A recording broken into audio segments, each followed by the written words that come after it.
Saint Martin বঙ্গোপসাগরের অববাহিকায় অবস্থিত বাংলাদেশের একমাত্র প্রবল দ্বীপ।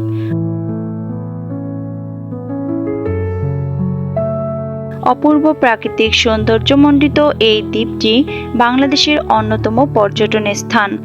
টেকনাফ শহর থেকে ৯ কিলোমিটার এবং মায়ানমার উপকূলের ৮ কিলোমিটার দূরে ছোট্ট এই দ্বীপটি অসামান্য সৌন্দর্যে ভরপুর।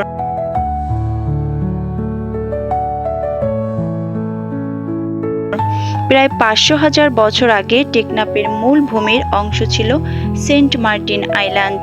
সমুদ্রের পানির উচ্চতা বেড়ে যাওয়ায় ধীরে ধীরে এটি সমুদ্রের নিচে চলে যায়।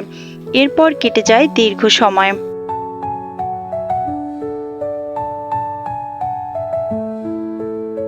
এরপর ধীরে ধীরে দ্বীপের কিছু অংশ জেগে ওঠে।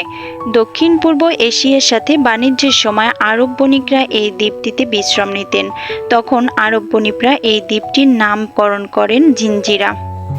এই দ্বীপটিতে প্রচুর নারিকেলের গাছ ছিল। এই নারিকেল গাছ এবং জাজিরা শব্দের অপভ্রাংশ মিলিয়ে এর নাম হয়ে যায় নারিকেল জিঞ্জিরা।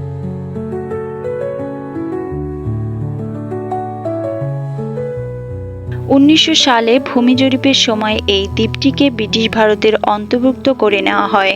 ব্রিটিশরা খ্রিস্টান সাধু মার্টিনের নাম অনুসারে দ্বীপটির নামকরণ করেন সেন্ট মার্টিন। নারিকেল জিঞ্জিরা বিখ্যাত হয়ে ওঠে সেন্ট মার্টিন নামে। এখনও এখানে ১.৫ লাখেরও বেশি নারিকেল গাছ আছে।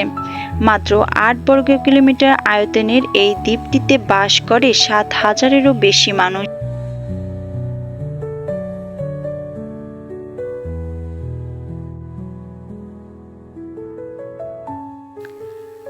এই দ্বীপে কচ্ছপ দেখা যায়। এই দ্বীপে রয়েছে প্রচুর ক্ষুদ্রাকার কাঁকড়া। এখানে প্রায় ২৪০ প্রজাতির সামুদ্রিক মাছ রয়েছে।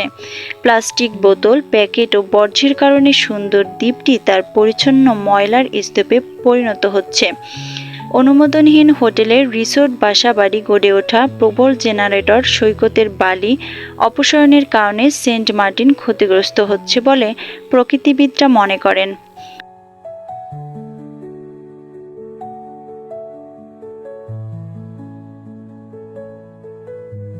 সেন্ট মার্টিনের সৌন্দর্য ভাষায় প্রকাশ করা সম্ভব নয়, কিন্তু আমাদের অসতর্কতা ও অবহেলার কারণে দ্বীপ যেন তার সৌন্দর্য হারিয়ে না ফেলে সে বিষয়ে আমাদের সচেতন হওয়া দরকার।